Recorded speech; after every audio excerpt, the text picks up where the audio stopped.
warahmatullahi wabarakatuh.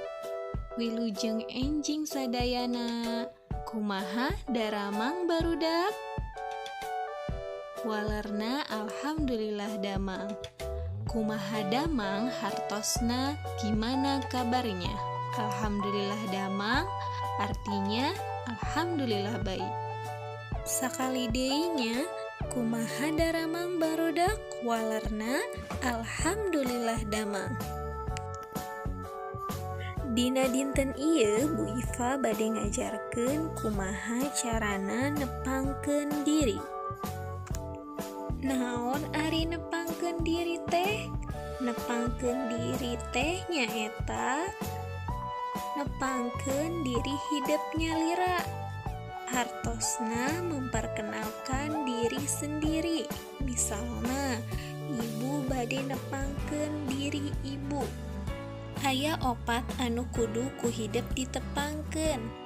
Nu kahiji wasta, nu kadua kelas, nu katilu linggih, nu kaopat karesep. Ku ibu bakalan dijentrekeun hiji-hiji dangukeun nya. Nu kahiji wasta, wasta hartosna teh nama.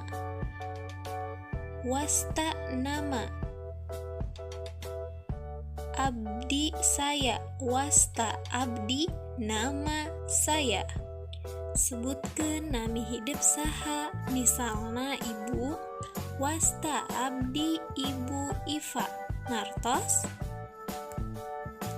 Nu kadua kelas, hidup sebatkeun kelas sabaraha ayeuna, misalna kelas 1B, kelas 4A, kelas 6C, jeung sajabana.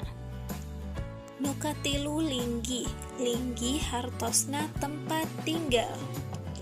Abdi linggih di titik-titik. Hartosna saya tinggal di titik-titik.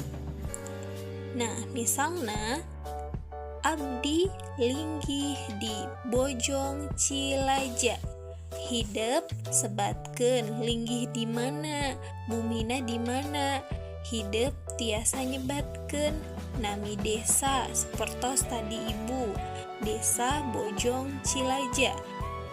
Atanapi hidup tiasa nyebatkeun nabi Perum anu linggihna di Perum. Ngartos? Nu kaopat nyaeta karesep.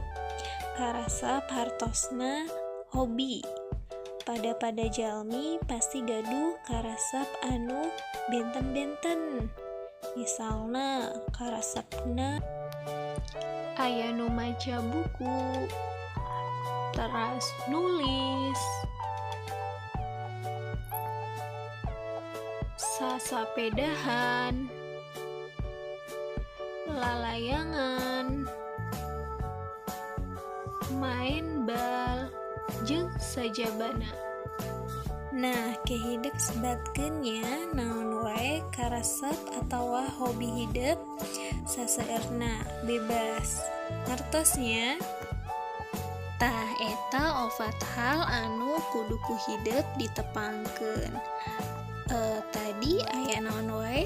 Nu kahiji aya wasta, nu kadua aya kelas, nu katilu aya linggih, nu kaopat karesep.